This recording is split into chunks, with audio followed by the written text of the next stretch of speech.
Bonjour, bienvenue sur la chaîne Hello's Guidance. Je vous propose aujourd'hui le tirage relationnel sentimental des taureaux pour le mois de septembre 2020. Alors, j'ai fait quelques modifications.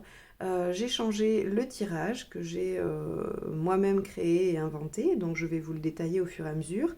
Et j'ai choisi d'utiliser deux jeux que je n'utilise pas très souvent. Le Lumière Oracle, hein, mais qui présente les 22 arcades majeures du tarot de Marseille. C'est celle que je vais utiliser pour mon tirage. Et le tarot des mondes sauvages et inconnus, qui est un tarot de Marseille illustré. Alors, assez sommairement, mais ça change du tarot de Marseille classique que nous connaissons tous. Et donc, je vais les utiliser tous les deux, aussi bien à l'endroit qu'à l'envers. Donc, je vais brasser les cartes et les jeux de façon à ce que les cartes puissent sortir dans les deux sens. Il y aura comme d'habitude deux tirages. Le premier qui concerne vous et une relation, enfin quelqu'un avec qui vous êtes en relation ou pas. En tout cas, la personne qui est dans vos pensées au moment où vous regardez ce tirage. Et pour finir, je ferai un tirage sur votre vie émotionnelle. Donc ça peut être pour les célibataires ou pour les personnes qui sont en recherche, en questionnement par rapport à ce domaine de leur vie. Et ça, j'utiliserai les arcanes majeures du tarot de la bienveillance. Et pareil, aussi bien à l'endroit qu'à l'envers. Allez, c'est parti, sans plus tarder, on commence. Je vous expliquerai de toute façon au fur et à mesure. Allez. Donc, pour les taureaux qui ont un partenaire sur le mois de septembre 2020. Allez. Alors, un partenaire dans la tête. Hein, vous n'êtes pas obligé d'être en relation avec. Vous pouvez souhaiter une relation, être en séparation, en dispute, en rupture, peu importe, ou en couple. Allez, les taureaux.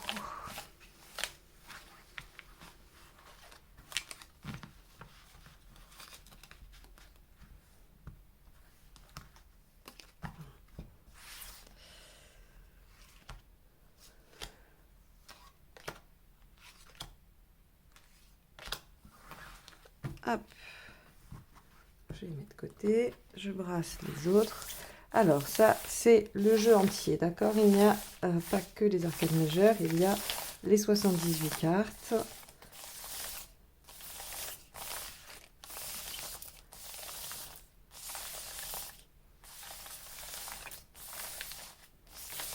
Les taureaux, dans une relation, quel que soit le lien actuel. Allez, hop.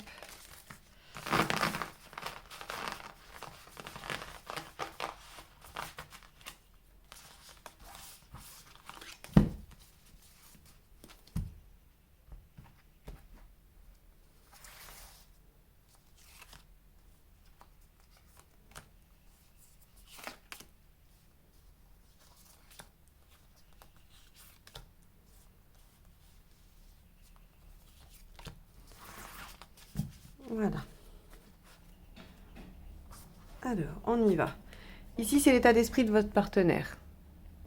Ici, c'est le vôtre d'état d'esprit. Ça, ce sera l'issue, la résolution. Ici, c'est le conseil donné à votre partenaire. Et ici, c'est le conseil qui vous est donné à vous. Ok. Alors, ensuite, là, ce qui préoccupe votre partenaire actuellement, et de façon globale, pas forcément dans la relation, l'obstacle conscient ou inconscient à la relation. Ici, ses intentions. Là, c'est ce qui vous préoccupe vous. Ici, ce sera également l'obstacle conscient ou inconscient. Et là, vos intentions. Ou en tout cas, ce qu'il faudrait faire. Ou voilà, on est dans quelque chose de plutôt tourné vers ce que vous allez faire ou ce à quoi vous allez devoir faire attention. Alors, on y va. Votre partenaire, il est dans l'énergie du jugement. Hein. Je vous présente la carte, hein, puisqu'on ne les connaît pas trop. Celles-ci, elles sont nouvelles. Voilà, c'est le 20. Donc, c'est l'énergie du jugement. Le jugement, il est plutôt dans une notion de foi, de persévérance. On croit à la situation. On est convaincu que cette situation peut renaître, peut revivre. On a un partenaire qui est vraiment dans une démarche très spirituelle, hein, vis-à-vis de la relation. Et donc, Il y a cette énergie, évidemment, le vin, c'est le fait de, voilà, de ressusciter, de se réconcilier, de réactualiser les situations du passé. On a un partenaire qui est vraiment tourné vers l'aspect, je le redis, hein, spirituel, lien d'âme par rapport à votre relation. Alors, si vous regardez cette vidéo, c'est vous qui êtes un petit peu plus au fait de ça. Mais vous avez peut-être en face de vous quelqu'un qui est vraiment en train de se poser des questions par rapport à, euh, à l'aspect, oui, un petit peu magique, on va dire, parce que c'est souvent le mot que les sceptiques utilisent, l'aspect un peu magique de votre relation. Donc ça, c'est plutôt super positif. Mais on a dans ses préoccupations un 7 d'épée. Alors, et inversé en plus. Le 7 d'épée inversé, ça va être toutes les difficultés liées au travail, liées à l'activité. On a quelqu'un qui est très très pris par son travail et qui a peur de l'échec, hein, puisque ce sont des préoccupations, ce ne sont pas les faits, hein, donc c'est des préoccupations. Et là, on voit qu'il y a une peur de l'échec, peur de ne pas réussir à s'élever comme il ou elle le souhaite. On a vraiment quelqu'un qui est aux prises avec sa vie professionnelle. Et donc qui n'est peut-être pas tout à fait disponible ou qui n'est pas encore, on va dire, tourné vers vous. Alors, c'est une carte, d'accord? Ce tirage reflète les influences majeures, ce qui veut dire que c'est une dominante chez votre partenaire. Ça ne veut pas dire que votre partenaire n'est pas du tout à l'écoute ou pas du tout présent au niveau affectif, d'accord? Mais il n'y a pas que ça dans sa vie actuellement, hein. Si j'avais ici un joli 2 de coupe, je vous dirais, bah, sa préoccupation c'est vous et encore rien que vous.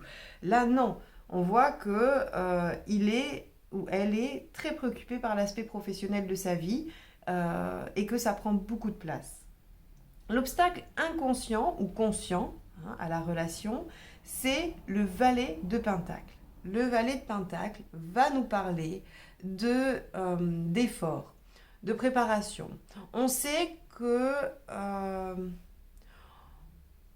les pentacles, hein, reflètent tout ce qui va être pragmatique. Et ici, votre partenaire, il est plutôt sur les aspects pragmatiques de votre relation. Qu'est-ce qu'il y aurait à modifier? Quels efforts seraient à faire pour que ça marche mieux, pour que ça fonctionne plus, pour que ça soit comme il ou comme vous le souhaitez? Le valet de Pentacle ici nous indique que votre partenaire pense que vous n'en êtes qu'au début et qu'il y a encore beaucoup de choses à faire pour faire fonctionner cette relation.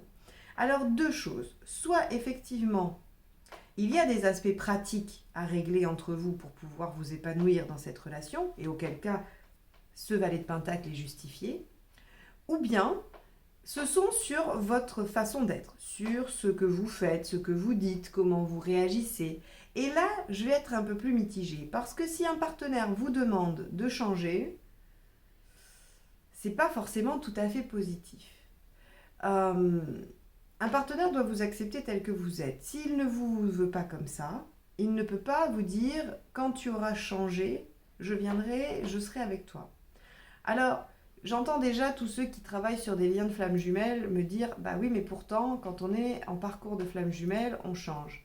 Oui, mais on ne change pas pour l'autre, on ne change pas selon ce que l'autre attend. On change, on se transforme pour soi-même, pour être plus aligné, pour être dans sa complétude à soi. Donc c'est un parcours qui vous oblige à changer, mais pour vous trouver vous-même et vous sentir mieux.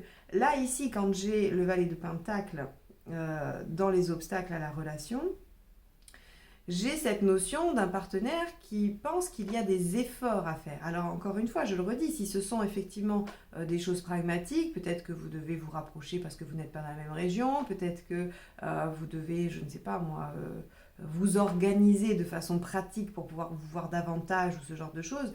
Très bien, pas de problème. Ça, c'est effectivement des choses à régler. J'insiste juste sur le fait que voilà, si c'est sur votre façon d'être, si les efforts à faire sont sur votre façon d'être, eh bien, ce ne sont pas de bonnes raisons et ce partenaire est dans l'erreur. Alors, son intention, eh bien, forcément, son intention sur le mois de septembre, eh bien, elle n'est pas forcément très forte, hein, puisqu'on a ici le magicien inversé, je vous le montre, hein, voilà. On a le magicien inversé qui nous indique qu'on va plutôt être dans l'inertie, dans l'inaction, qu'on va même être un petit peu fatigué. Alors c'est pas étonnant, hein, parce que visiblement on a des préoccupations, enfin le partenaire a des préoccupations qui sont vraiment d'ordre mental, professionnel, donc ça fait beaucoup travailler la réflexion, ou alors hein, c'est un travail physique et votre partenaire est épuisé. Quoi qu'il en soit, sur ce mois de septembre, votre partenaire n'a pas de grandes intentions. Voilà, il va juste patienter, attendre. Alors, ce qui lui est conseillé quand même ici, bah, c'est le 6. Alors le 6, vous savez, c'est l'arcane des amoureux. Pardon, je vous la montre. Voilà. C'est l'arcane des amoureux qui nous parle eh bien, de choix. Qui nous parle de choix, qui nous parle aussi eh bien, de savourer un peu quelque chose qui pourrait être sympathique et épanouissant. Mais là, clairement, j'ai envie de lui dire à votre partenaire qu'il va falloir choisir, faire des choix qui sont stratégiques ou non. Il va falloir renoncer. On ne peut pas tout avoir. Et là, c'est pour ça que je reviens sur les efforts. Quelle sorte d'efforts y a-t-il à faire? Est-ce que c'est à vous de faire tous ces efforts? Est-ce que c'est à lui de les faire? Est-ce que vous ne pourriez pas en faire un peu chacun? Pour moi, ici, votre partenaire, il doit choisir. Il doit faire des choix. Avec l'arcane 6 en conseil, on est dans le fait de s'engager. Il faut à un moment donné pouvoir y aller. Donc il est dans l'inertie, il a pourtant compris hein, ce lien un peu étonnant qui vous unit. Très bien, il est très préoccupé, il y a des choses à régler. Mais là, on lui dit, le conseil de l'arcane 6, hein, vraiment quand elle sort en conseil, c'est engagez-vous, choisissez, prenez des décisions et allez-y. Donc là, il va falloir que votre autre voit ce tirage pour qu'il puisse enfin agir. C'est pas forcément une bonne attitude pour lui ou pour elle hein, de rester dans cette inertie. Ok, c'est son intention, mais c'est pas ce qu'on lui conseille de faire. Si vraiment il y a un lien d'âme, peu importe tout ce qui se passe autour, on s'engage. Vous, 16, l'arcane 16 inversé. Donc, vous savez, 16, maison Dieu. La maison Dieu inversée. De quoi nous parle la maison Dieu inversée? Eh bien, elle nous dit que l'on reste dans une situation confortable, qu'on n'a pas très envie de prendre des risques et qu'on évite les catastrophes surtout. Hein. Donc vous, pour éviter la catastrophe, probablement soit le fait de vous faire éconduire par ce partenaire qui semble peu préoccupé par votre relation, ou de vous faire quitter par un partenaire qui serait un peu trop exigeant, ou encore, voilà, peu importe, hein, de mettre le feu aux poudres avec ce que vous souhaiteriez modifier. Quoi qu'il en soit, avec cette carte, on voit que votre état d'esprit est plutôt à la conservation de la situation. On va éviter les bouleversements, les changements, les disputes, on va éviter tout ça et on va rester bien sage à ne rien dire. C'est pas une mauvaise stratégie, hein. C'est pas du tout un mauvais état d'esprit. Mais le problème, c'est que ce qui vous préoccupe, c'est quand même l'aspect de votre relation. C'est est-ce que vous plaisez à ce partenaire? Est-ce que vous ne lui plaisez pas? Est-ce que vous avez suffisamment de pouvoir de séduction? Et puis vous voyez que vous avez aussi avec le diable, vous plaisez. Donc est-ce que vous attendez ce partenaire ou pas? C'est un peu ce qui vous préoccupe. Avec le diable, on a envie de profiter de la vie, on a envie de s'amuser. Donc d'accord, le partenaire, lui, est dans ses préoccupations, ne se positionne pas, mais vous avez bien envie d'aller à droite et à gauche. Avec le diable, ici, on voit qu'on est dans une période de charme, de séduction, où les choses marchent, on est magnétique. Donc, vous êtes un peu embêté. Parce que votre partenaire ne se décidant pas, vous êtes sollicité par ailleurs, vous ne savez pas si vous devez attendre, vous ne savez pas si vous plaisez finalement ou non à votre partenaire, ou en tout cas à la personne que vous avez en tête au moment où vous regardez ce tirage. Et ça, c'est vraiment ce qui vous préoccupe, ce qui vous pose question. L'obstacle, le 3 de bâton. Le 3 de bâton, c'est la projection. C'est-à-dire, qu'est-ce que vous voyez pour plus tard avec ce ou cette partenaire?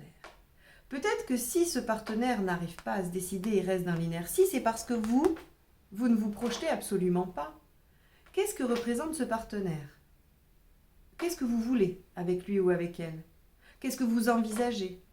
C'est l'obstacle, conscient ou inconscient, à la relation ici. Hein. Et le 3 de bâton, c'est vraiment être capable de de voir plus loin et de soulever des montagnes aussi, hein. Le 3 de bâton, c'est beaucoup d'énergie, c'est une énergie puissante qui vous soulève, qui vous donne envie d'aller de l'avant, qui... Et ça, c'est l'obstacle, alors ça veut dire que vous ne le mettez pas en place. Peut-être que quand votre partenaire se dit qu'il y a encore des efforts à faire, ce n'est pas sur votre comportement ou votre personnalité, c'est sur la façon dont vous proposez cette relation ou dont vous vous positionnez dans cette relation.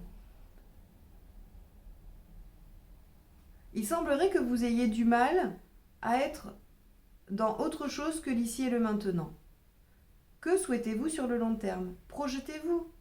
Et dites-le à votre partenaire si vous êtes en relation avec lui. Hein, dites-le. Parce que là, votre partenaire, il ne sait pas où il va. Donc en fait, il n'a pas envie de prendre le chemin parce qu'il ne sait pas où vous voulez l'emmener. C'est un peu ça, si vous voulez. Donc oui, on lui conseille de s'engager, d'y aller. Mais vous, ici, on vous dit, arrêtez d'être dans l'instant présent. Alors c'est bien d'être dans l'instant présent, mais seulement dans une relation, il faut pouvoir voir ce qu'on a envie. Est-ce que vous avez des projets communs? Est-ce que vous avez des envies communes? C'est super de juste savoir que vous êtes bien avec une personne et que vous appréciez cette personne. Mais quand on construit une relation, il y a bien d'autres aspects. Qu'est-ce qu'on projette? Qu'est-ce qu'on a envie ensemble? Alors, dans vos intentions, il y a le 5 de coupe. Ça, c'est une bonne carte. Alors, quand je dis ça, c'est une bonne carte, c'est un bon gros jugement de valeur. C'est une bonne carte de mon point de vue. Elle nous parle d'évolution, elle nous parle de changement, elle nous parle de progression. Le 5, de toute façon, est un chiffre qui parle de cette dynamique-là de changement et d'évolution. Et le 5 de coupe nous dit que dans cette relation, vous avez quand même l'intention d'évoluer et d'avancer. Alors, comment? Peut-être en vous projetant, peut-être en discutant, peut-être en proposant des choses, je ne sais pas. Quoi qu'il en soit, vous avez l'intention d'avancer. Je ne vais pas pouvoir vous préciser de quelle manière vous allez avancer, parce que c'est ce qui fera référence à votre capacité, à votre volonté d'avancement. Donc si pour vous avancer, c'est, je ne sais pas, acheter une maison et vivre ensemble, eh bien ce sera ça. Si pour vous avancer, c'est vous dévoiler et aller dire à cette personne qu'elle vous plaît, eh bien ce sera un avancement. Quoi qu'il en soit, votre intention est de faire progresser la relation. Donc, vous êtes quand même préoccupé. Hein. On voit que voilà, il y a des sollicitations et que vous êtes entouré de tentations auxquelles vous pouvez céder. Hein. Avec le diable à l'endroit, on profite de la vie. Hein. Il n'y a pas de frustration avec le diable à l'endroit. Donc vous cédez probablement à ça. Hein. Donc on pourrait aussi dire attention à l'infidélité, attention à la dispersion, attention à tout ça. Mais vous avez quand même envie de faire progresser votre relation, peut-être pour ne plus être obligé d'aller voir ailleurs ou en tout cas pour ne plus être soumis à ces tentations. Le conseil, c'est la lune inversée. La lune inversée, qu'est-ce qu'elle vous donne comme conseil? Elle vous dit, ne restez pas dans cette humeur qui est à la fois, parfois haute, parfois basse, dans ces variations d'humeur. Ne restez pas triste par rapport à cette relation. Essayez d'être inventive ou inventif. Essayez de créer quelque chose de nouveau qui viendrait de votre imagination, qui n'aurait pas déjà été fait. La lune inversée, évidemment, elle va vous demander de sortir ce qu'il y a à l'intérieur de vous. Elle va vous demander d'être imaginatif. Donc là, pour vous, le conseil, j'imagine, il porte un peu sur les deux aspects. C'est-à-dire à la fois sur cette possibilité de progression. Soyez inventif par rapport à cette progression. N'essayez pas de rester dans les choses très conventionnelles ou très basiques, très classiques. Et aussi par rapport à ça, c'est-à-dire sortez de vos travers, sortez de ce qui vous aliène, sortez de tout ce qui vous... Ça peut aussi être des addictions. Hein. Par exemple, on peut avoir quelqu'un qui a une addiction à un produit, à des toxiques. Et on vous dit de sortir de ça.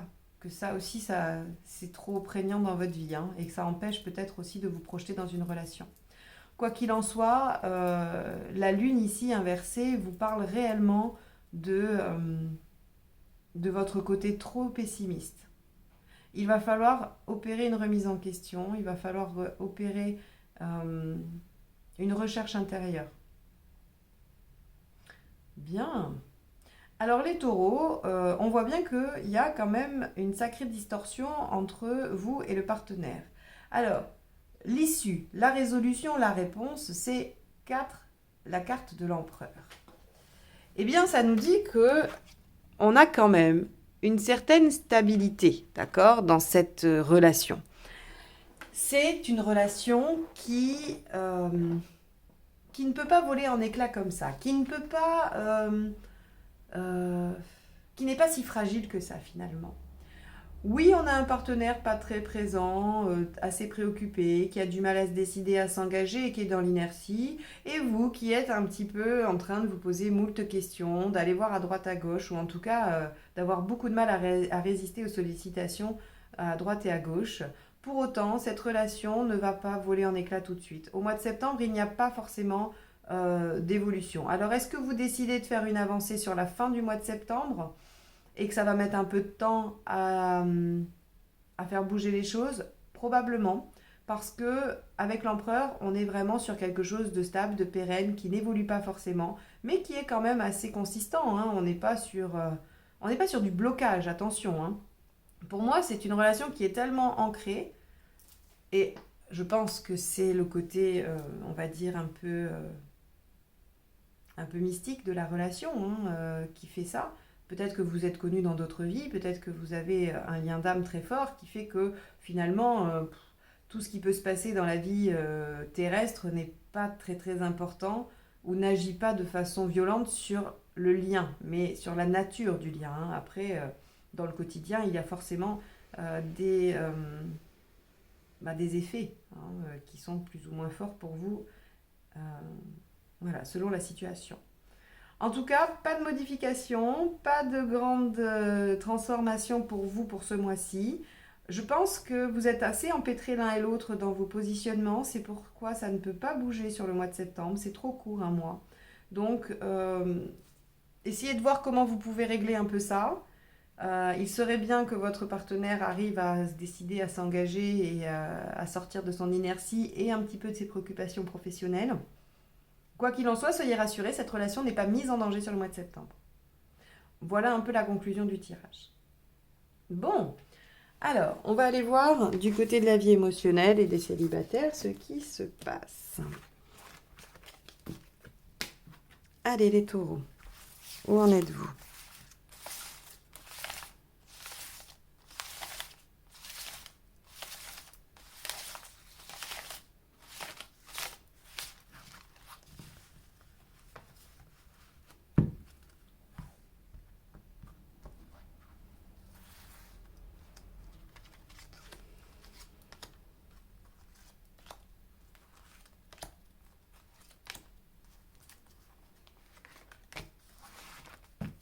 Allez,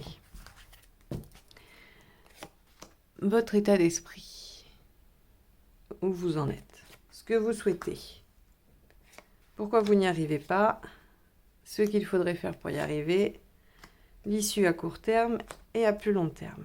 Bien. Alors, vous voyez bien, je sais pas pourquoi. Pour moi c'est droit, pour vous c'est de travers, c'est bizarre. Je pense que c'est le positionnement de la caméra, je sais pas trop. Bref, ça c'est un détail technique. Alors, votre état d'esprit, l'étoile inversée.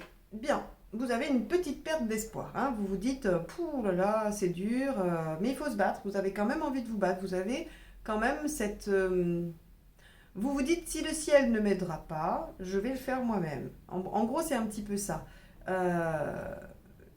L'étoile inversée, elle nous dit... tous les espoirs sont permis, hein. C'est pas du tout une carte négative, c'est juste que le chemin est un peu plus dur. On ne reçoit pas les infos comme ça, hop hop hop.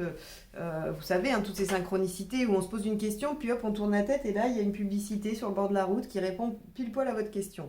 Ça, c'est pas le cas quand on a l'étoile inversée. L'étoile inversée vous dit, bah là, ça va être un moment où les guides vont vous demander de faire un peu les choses tout seul. Et ça, vous en avez conscience, vous le savez. Donc, vous avez décidé de vous battre et voilà, de faire ce qu'il faut pour aller vers ce que vous souhaitez. Alors, qu'est-ce que vous souhaitez? Le 9, l'ermite. L'ermite, ce qu'il recherche, c'est à comprendre ce qui lui est arrivé jusqu'à présent, Alors oui, il est un peu retiré en lui-même, il peut s'isoler vraiment physiquement, mais pas forcément, d'accord? C'est pas une obligation de s'isoler dans la réalité. On peut tout à fait être au milieu de gens et être à l'intérieur de soi, être absent du groupe. L'ermite, il regarde à l'intérieur de lui et il se dit je suis quoi, je suis qui, qu'ai-je fait, comment l'ai-je fait, qu'est-ce que j'ai envie de garder pour continuer ma vie et de quoi euh, je souhaite me débarrasser. Voilà ce que vous voulez faire aujourd'hui par rapport à votre vie sentimentale. C'est assez intéressant parce que finalement, parfois on a la volonté d'une rencontre, parfois on a la volonté de bien vivre seul ou peu importe. Ici, ce que vous souhaitez, c'est travailler sur vous-même, vous questionner pourquoi ça ne marche pas ou pourquoi c'est comme ça, pourquoi ma vie sentimentale et émotionnelle est comme elle est aujourd'hui. Qu'est-ce que je peux faire pour la changer, pour la rendre comme je la souhaiterais. Pourquoi vous n'y arrivez pas? Justice inversée. Parce que vous êtes soumis à des situations. Parce qu'il y a des choses extérieures qui vous dominent et dont vous n'arrivez pas à vous libérer. La justice inversée vous dit que le poids des conventions est bien trop lourd, que vous avez, que vous ne cassez pas les codes suffisamment, que vous restez. Alors c'est marrant parce que les béliers avaient un tout petit peu la même chose, alors c'était plus fort chez eux, mais vous, il y a un peu de ça aussi. Finalement, pourquoi vous n'arrivez pas, pourquoi vous en êtes à un point où vous vous demandez ce que vous voulez réellement? Parce que je pense que ce que vous avez, eh bien, ne vous convient pas, quel que soit ce que vous avez, hein. Une solitude, un couple qui fonctionne mal, ou des questionnements, des comportements qui vous torturent, hein. Par exemple, vous pouvez être en couple, aimer très fort votre partenaire, mais être d'une jalousie excessive qui vous bouffe la vie et qui met en péril votre couple. Ça peut être aussi une source de cheminement et de travail sur votre vie émotionnelle et sentimentale. Bref, on voit ici qu'avec la justice inversée, vous n'y arrivez pas parce que vous n'arrivez pas à sortir des sentiers battus, vous n'arrivez pas à trancher, vous n'arrivez pas à dire, ben voilà, moi je ne veux pas ça en fait. Moi ce que je veux c'est autre chose. Alors ici, on est un peu, j'ai l'impression qu'on est à une période charnière parce qu'à la fois vous êtes dans cette recherche-là de ce que vous souhaitez et à la fois vous n'arrivez pas vraiment à trancher et à décider. Parce que je pense qu'il y a encore des choses que l'ermite n'arrive pas à voir. Parce qu'il y a des choses que vous cachez encore à vous-même. C'est pour ça que vous voulez aller creuser encore plus loin. Si vous ne vous sentez pas aidé, c'est que vous êtes dans la mauvaise direction. Et donc forcément, ici, on vous dit, ben, essayez de voir les choses différemment, essayez de sortir des sentiers battus. Il y a telle et telle façon d'être qui sont connues, qu'on vous parle. Alors c'est pareil, dans les techniques de développement personnel, on vous dit un peu tel qu'il faudrait être pour être parfait ou pour être bien dans un couple ou dans une relation. C'est très bien, je ne vais pas critiquer ça parce que je pense qu'il y a plein de bonnes choses à appliquer, il y a plein de bonnes choses à prendre. Mais ce sont des finalités, ce sont des directions. Après, à vous de voir comment vous pouvez être, comment vous souhaitez être. Il n'y a pas de recette finalement. La seule recette, c'est celle que vous allez créer pendant que vous êtes en position d'ermite. Voilà mon expérience, voilà ce que j'ai fait, voilà ce qui s'est passé dans ma vie. Ça, c'était bien, ça, c'était pas bien, ça me convenait, ça me convenait pas. Ça a marché. Et ça, je vois que ça a permis d'autres choses. C'était pas ce que je voulais, mais finalement c'était bien. Je me suis rendu compte que j'aimais bien ça et pas ça. Tout ça, vous allez l'analyser, l'extraire et vous dire, bah finalement, pour moi, demain, je sais que je suis capable d'être comme ça, que j'ai du mal à lutter contre ça, mais que je peux peut-être essayer un peu, que ce type de relation ou cette façon d'être ne me correspond pas et que je préfère être comme ça. Donc je vais essayer de m'efforcer d'aller vers ça. Je me rends compte que, par exemple, ma jalousie ou ma faille d'abandon m'a fait mettre en échec des relations auxquelles je tenais. Je ne souhaite plus que ça recommence et donc je vais aller travailler et guérir ça. Et la façon dont vous allez le faire, elle vous appartient. Peut-être que vous avez voulu faire quelque chose de conventionnel et que ça ne marche pas. La justice inversée ici vous dit très clairement qu'il va falloir créer de nouveaux codes. Il va falloir créer les vôtres. C'est parce que vous restez soumis aux codes de la société, que vous restez soumis à ce qu'on vous a inculqué, que ça ne fonctionne pas, que vous n'y arrivez pas et que vous ne trouvez pas vos réponses. Parce que vos réponses, elles sont en dehors de ce qui a déjà été tracé. Ce qu'il faut faire pour y arriver, bah évidemment, c'est un peu la synthèse de ce que je viens de dire, c'est l'empereur inversé. Oui, il va falloir mettre un peu le bazar. Il va falloir sortir de vos repères, il va falloir déstabiliser, déséquilibrer votre situation parce que celle-ci n'est pas convenable, elle ne vous convient pas, ce n'est pas ce que vous souhaitez. Donc, on a ici la nécessité d'aller bouleverser tout ça et surtout, surtout d'être constant. Il ne suffit pas d'aller dire d'un seul coup, oui, c'est bon, je vais tout changer dans ma vie, et puis 3 jours après de se rétracter. Non, l'empereur inversé, il vous dit, ben, vous n'êtes pas constant, essayez de devenir. Soyez plus persévérant. Tenez sur la durée. Essayez d'être plus dans la durée. Vous allez définir une ligne de conduite, quelque chose qui vous convient. Vous allez dessiner un idéal avec l'ermite. Et l'empereur vous dit, ben voilà, cet idéal, il va falloir tendre vers ça. Vous n'atteindrez probablement pas votre idéal parce que vous allez vraiment vous créer quelque chose de parfait. Vous allez vous rendre compte sur le chemin qu'il y a 2 ou 3 trucs qu'il va falloir ajuster, que finalement ce que vous pensiez être bien va se révéler être peut-être un peu médiocre. Quoi qu'il en soit, vous allez modifier cette vision de l'idéal. Mais l'empereur vous invite à être persévérant, tenace dans votre recherche de l'idéal que vous vous construisez. Ne pas faire trop de compromis non plus. Il faut en faire dans la vie des compromis, on est bien d'accord, mais pas sur des choses essentielles, pas sur ses valeurs, pas sur ce qui vous tient à cœur réellement. La finalité à court terme, c'est la lune à l'envers, encore et toujours. La remise en question, le découragement aussi, les doutes. C'est normal.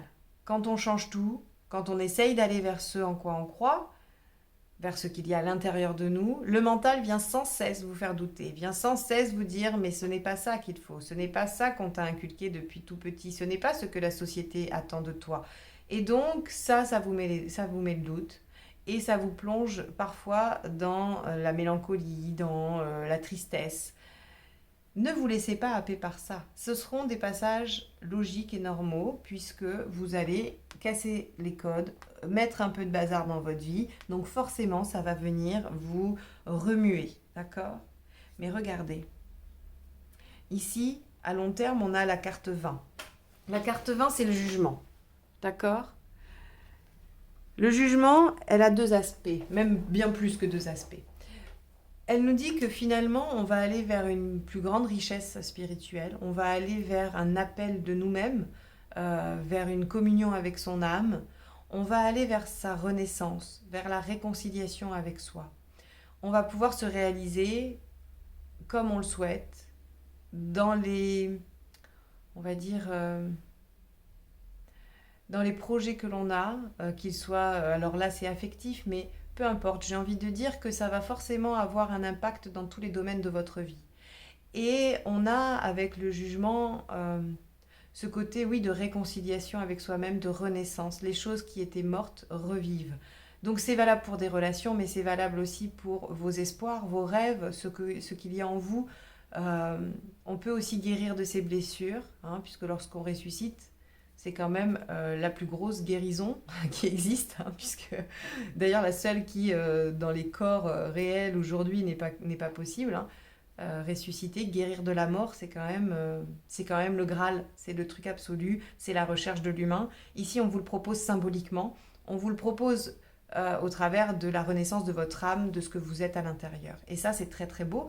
Donc là, on vous dit clairement, croyez en ce que vous voulez, croyez en vos rêves, recherchez en vous, continuez à chercher en vous ce que vous souhaitez réellement. Ne vous laissez pas happé par ce qu'on vous a inculqué, par vos schémas de pensée, par vos pensées limitantes, par tous ces dogmes que l'on a inscrits pour tout le monde.